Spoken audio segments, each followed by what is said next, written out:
Eu sou Suzana Barelli, hoje é domingo e eu trago aqui para vocês um resumo do que foi notícia no mundo do vinho nessa semana que passou. A notícia da semana não é tanto de vinho diretamente, mas de gastronomia. 2 restaurantes de São Paulo, o Tuju e o Evai, ganharam a 3ª estrela do Guia Michelin. É um feito e tanto, merecido, e deixo parabéns às 2 casas. É a primeira vez que restaurantes da América do Sul conquistam essa pontuação máxima. Como aqui o espaço é de vinho, conto que os 2 restaurantes têm boas cartas de vinho, e nem poderia ser diferente. E o Marcelo Fonseca, do Evai, inclusive, foi eleito o melhor sommelier do Brasil no ano passado. Neste ano, o prêmio de melhor sommelier foi para o Robério de Souza Queiroz, do Mani, também em São Paulo. O Robério cuida do serviço de vinho do salão e da carta, que tem mais de 200 rótulos com propostas de vinhos mais naturais, orgânicos e afins. Vale pontuar que a carta do Mani é feita pela sommelier Gabriela Bigarelli, que há 2 décadas tem uma empresa que dá consultoria de serviço de vinho para restaurantes. O Mani é um dos seus clientes mais antigos, desde o início da consultoria. E o trabalho da Gabi é entender o menu, selecionar os rótulos dentro de seus clientes, rótulos que combinem com a proposta dos chefes. E é também cuidar de toda a logística do vinho, treinamento de funcionários, estoques, etc. No Paladar, na coluna Levant Filosofia, a partir da experiência de eu ter feito o curso de introdução ao Master of Wine, eu explico as diferenças entre o gostar e o não gostar de um vinho e a sua qualidade propriamente dita. Gostar ou não se refere a um paladar individual e significa apenas isso, uma bebida que o consumidor em questão gostou. E não há erro em apreciar um branco ou um tinto, não necessariamente bem avaliado por um especialista. Mas reconhecer um bom vinho é uma proposta totalmente diferente, que inclui parâmetros técnicos, muita degustação e um certo estudo. E é isso que eu coloco no texto que vocês leram no sábado, lá no Paladar. Foi uma semana de muitas degustações surpreendentes. No sábado, 11 de abril, eu fui até a Fazenda Bagadá, em São Roque, para um evento que me surpreendeu muito. O convite era provar vinhos brancos, principalmente, em um evento de enoturismo nessa vinícola que fica em frente ao Hotel Nor, que é bem badalado ali na região. Eu aceitei o convite porque a região de São Roque me surpreende muito quando o tema é enoturismo. Isso desde uns 10, 12 anos atrás, quando eu fiquei parada perto da vinícola Góis, em um congestionamento formado pela quantidade de carros e ônibus que queriam entrar nessa vinícola. Eu estava de passagem na Estrada do Vinho e lembro de me perguntar como essa vinícola, que na época quase só elaborava vinhos de mesa, consegue trazer uma quantidade enorme de turistas, enquanto o sul do Brasil não consegue.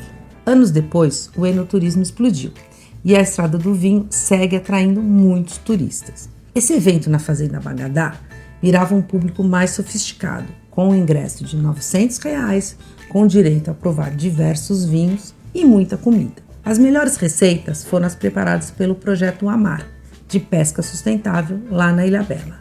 Eu provei vários vinhos da região, ainda há uma longa caminhada, mas me surpreendeu a quantidade de vinícolas que estão migrando de uvas lambruscas, as de mesa, para as uvas viníferas, e também a quantidade de novos vinhedos plantados. Por enquanto, vários dos vinhos locais são elaborados com uvas compradas no sul do Brasil, mas essa plantação crescente de vinhedos mostra que o cenário vai mudar. Esse é o tema da newsletter que eu estou escrevendo para o Guia dos Vinhos.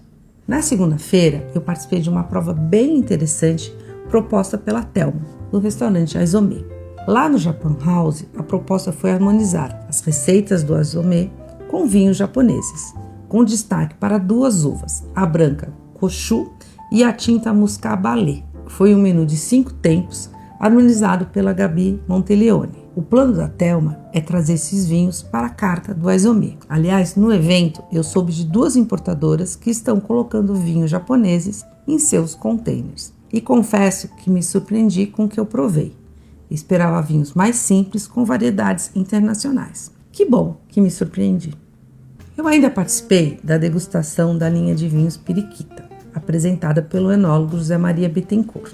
O destaque foi o lançamento aqui no Brasil do Periquita sem álcool. Aliás, vocês sabiam que o Periquita tem vinho sem álcool há 16 anos. A novidade é que esses vinhos estão chegando agora no Brasil e que o processo da sua elaboração vem sendo aperfeiçoado desde a primeira safra, assim como seu público consumidor vem mudando. No início, o vinho tinha 30 gramas de açúcar residual, agora são 15, mas mesmo assim ele tem um teor de açúcar mais alto. E a produção no início era de 10 mil garrafas por ano, que cresceu para 200 mil.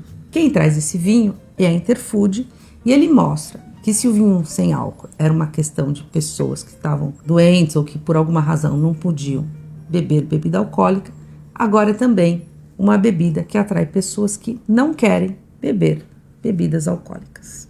Fazia tempo que eu devia uma visita ao Benoît Materin, o francês que mais aposta nos vinhos brasileiros. Ele gosta tanto que agora está exportando os rótulos brasileiros para a França. E além disso, ele só tem vinhos do Brasil na sua carta no Ster Rooftop. Eu fui lá para conhecer o projeto brasileiro lá de Monte Belo do Sul, dos enólogos Letícia e Marcelo, da pequena vinícola Orbello. Eram 2 lançamentos, o Alvarinho 2024 e o Pinot Noir 2025, em um menu harmonizado pelo próprio Benoît. Ainda encontrei tempo para participar do lançamento do champanhe Charles Hadsick, que foi o tema da coluna do Estadão na semana passada. E como eu comentei aqui, realmente um champanhe mais gastronômico. Nessa semana também teve a comemoração do Dia do Malbec, mais especificamente na sexta-feira. E eu aproveitei a coluna na CBN para destacar 2 vinhos elaborados pela Trivento, que é uma potência na elaboração e venda dessa variedade pelo mundo afora. O meu tema foi aproveitar a conversa que eu tive com a Madalena Viani, que é uma das enólogas da Trivento. E eu foquei no White Malbec. Isso mesmo, um branco feito com a tinta Malbec. A primeira safra desse vinho foi em 2019, com uvas do Vale do Uco. E desde então, safra a safra, os enólogos trabalham para melhorar este vinho. Eu provei a safra 2024 dessa vez e confesso que me surpreendi. Atualmente é um vinho mais fresco e leve do que as primeiras safras. E falei também do Malbec de Fogo, que é um tinto com muitas notas de madeira, aquelas notas mais tostadas e intensas, quase adocicadas. A Madalena explicou que a ideia desse rótulo, que é um lançamento, é exatamente ressaltar essas notas de madeira ligadas ao fogo, porque muitos consumidores associam o Malbec como um vinho para o churrasco. Mas a ideia é sempre lembrar que a Argentina, e não apenas a Argentina, elabora vários estilos de Malbec, respeitando principalmente o seu terroir. Hoje eu falei de um Malbec branco, de um Malbec com muita madeira, mas tem também vários Malbecs cada vez mais com ótimo frescor. E o enólogo francês Pascal Marty é o consultor do Terroir 31, um projeto que está nascendo na região da Campanha Gaúcha, no sul do Brasil, fronteira com o Uruguai, e que une as vinícolas Batalha e Cerro de Pedra. Pascal hoje tem o seu projeto pessoal no Chile e fez história no grupo da Baron Rothschild, tendo participado do início da Opus One, o projeto do Chateau Mouton Rothschild nos Estados Unidos e do Almaviva lá no Chile. Vamos ver agora qual a sua interpretação dos vinhos brasileiros. Eu sempre acho muito bom quando tem um consultor internacional olhando os nossos vinhos. Agora é esperar o resultado. Quero contar que a chilena Conchetouro transformou a linha Amélia de Chardonnay e Pinot Noir em Limari, no norte do Chile, em uma vinícola premium. É uma vinícola separada do grupo, assim como fez com Dom Melchor anos atrás. A ideia é focar apenas nos vinhos premium, uma categoria na qual o Chile tem dificuldade de atuar. É uma história que eu contei na editoria de economia do Estadão. Então é isso. Espero que vocês tenham gostado desse vídeo, recheado de notícias e degustações. Aguardo críticas, questões, comentários